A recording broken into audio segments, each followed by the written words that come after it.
I am very grateful that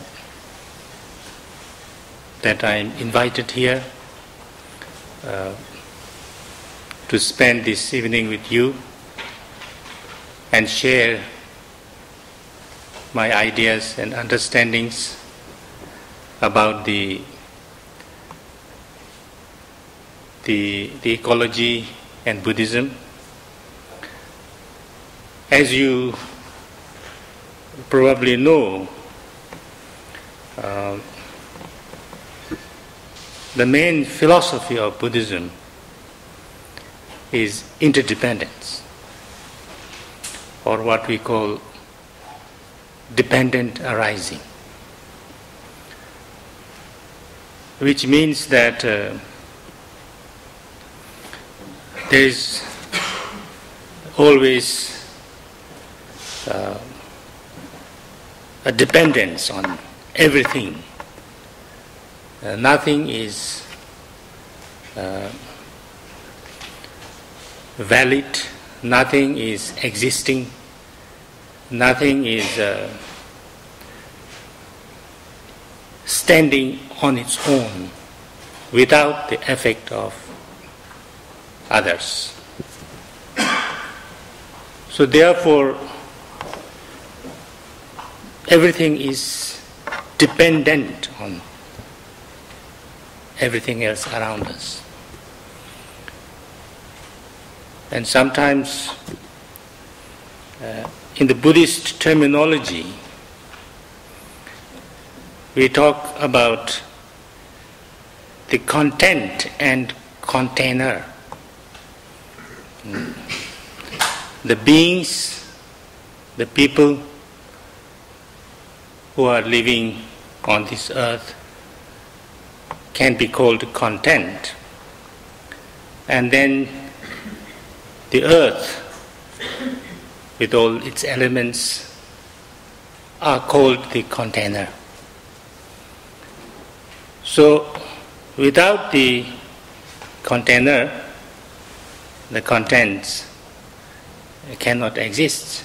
And how the life on earth, especially for human beings, can flourish, survive, very much depends on the world, the environment that we live in, the health of that environment, the health and the essence of the earth becomes very important for the people. And therefore, the people has a responsibility on keeping the environment that they live in a good condition,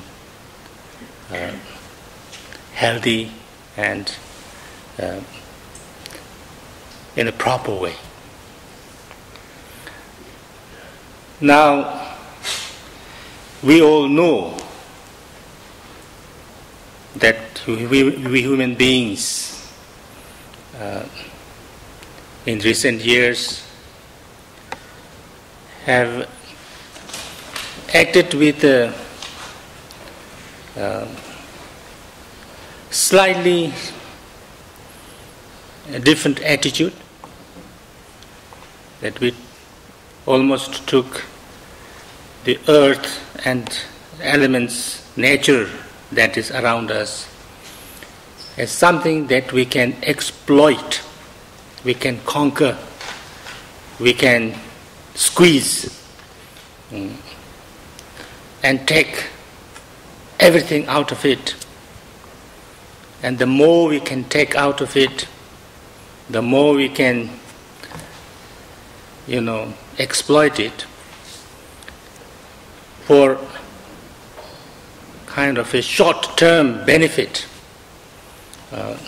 We thought the better we are, because we are kind of conquering the elements. But from this point of view of interdependence, then it becomes very difficult, because if you keep on taking something from something, and then we get the fruits from there, but at a certain stage, again, if you don't give back something, if you don't nurture that, then it stops, or it loses the potential to give us what we have been taking. And then who suffers from it? So therefore, there has been always a certain efforts in the Buddhist world, especially philosophically, a kind of trying to respect this interdependence. Therefore, like in Tibet, and I'm sure elsewhere too, we used to have reserves, the forest reserves around each monastery, and that was kind of protected by the monasteries, but not only around the monastery, but lots of forests, and not only forests, but also the water and the land was not allowed to be hunted or fished or things like that. And because it was regarded as something very sacred, land was sometimes regarded as something sacred, in the sense that if we too much exploit that, then its ability to sustain us will deteriorate. I've recently found out something that's quite an interesting story. I've found out that in Tibet, many Chinese companies have been, I think they were trying to mine, but what they were doing is cutting the mountains into pieces. Really kind of, cutting pieces.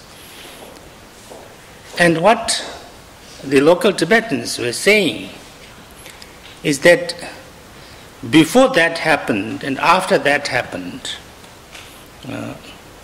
the milk product of the yaks has reduced by about 30-40%. So therefore, they,